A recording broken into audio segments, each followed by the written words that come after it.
Donald Trump taking his message to the battleground state of Ohio today. Trump sticking to his theme of putting American values first during his speech to veterans at the American Legion. Let's listen. We will stop apologizing for America, and we will start celebrating America. We will be united by our common culture, values, and principles, becoming one American nation. One country, under one Constitution, saluting one American flag. You know, Hillary Clinton was on the exact same stage yesterday, but guess what?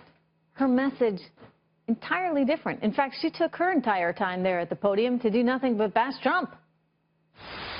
It certainly takes more than trying to make up for a year of insults and insinuations by dropping in on our neighbors for a few hours and then flying home again. My opponent in this race has said very clearly that he thinks American exceptionalism is insulting to the rest of the world.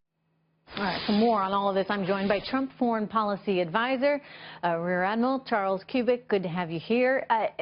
Well, what do you think when she's out there bashing him over and over and over again? Do you, as a policy advisor, say, wait a second, aren't we supposed to be talking about the policies that each of these candidates would actually put into place that would actually result in some kind of change for our country right now? Well, good afternoon, Trish, and you're absolutely right. I think America, in that little clip that you showed, can see the stark difference between a Donald Trump as commander-in-chief versus a Hillary Clinton. He was there talking about policy and talking about it with a passion. All she can do is talk about Donald Trump. You know, Why in fact, his message, I think she doesn't have anything else good to talk about, and she certainly isn't willing to take questions on her policy or on her behavior, on her performance. But Donald Trump is trying to break away from that. He's looking at now a message of unity, of American exceptionalism. In fact, I think one of his strongest points was when he cited the military as a noble example of how to work in a diverse workforce, achieve unity, focus on the mission, and do amazing things. And I think that was his message, as well as letting the military know, as their commander-in-chief, he will always have their back.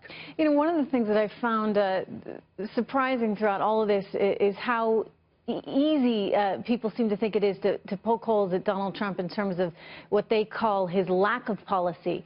And I've actually said from the beginning, I mean, as an economics reporter, I was thrilled when he came forward with a tax plan because no one else was doing that. And I even looked today, and he's got a tax plan and plan to get the economy growing again.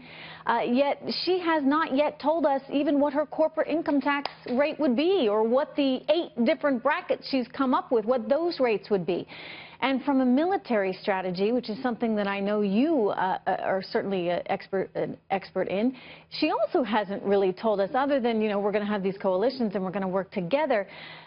It seems to me that in this election, more than any other in recent history, Americans are craving more information, more policy. How is this going to affect the two candidates, do you think, when it comes to debates? Well, it's clear she's sitting on the bench hoping the time runs out while he's on the field playing an active game. And you talked about his policy speeches. They're on his website. In fact, in the last 24 hours, he's hit a grand slam of policy. He showed himself to be very presidential in meeting with the president of Mexico and focusing on those areas which they agreed upon and holding off to a later date those areas that they have to discuss. Came and changed his bearing and his demeanor to talk to a political crowd, but with a very solid policy message. This morning he was with the American Legion, basically showing his respect, his honor, his appreciation for the military, and then he flipped over to a group of business people, of workers, and talked about the need for jobs, the problems we have with restoring manufacturing in the U.S. So in 24 hours, he's done nothing but show policy, not just with words, but policy with his actions. Admiral, very quickly before I let you go, what are you telling him when it comes to ISIS? I'm telling him that we can no longer drone our way out of it. We have to have a much more complex strategy which looks at not only violent kinetic action, but at many nonviolent means, including information warfare, cyber warfare, economic and political actions across a wide spectrum, because we are looking not just to defeat a military foe, but we must defeat an ideology.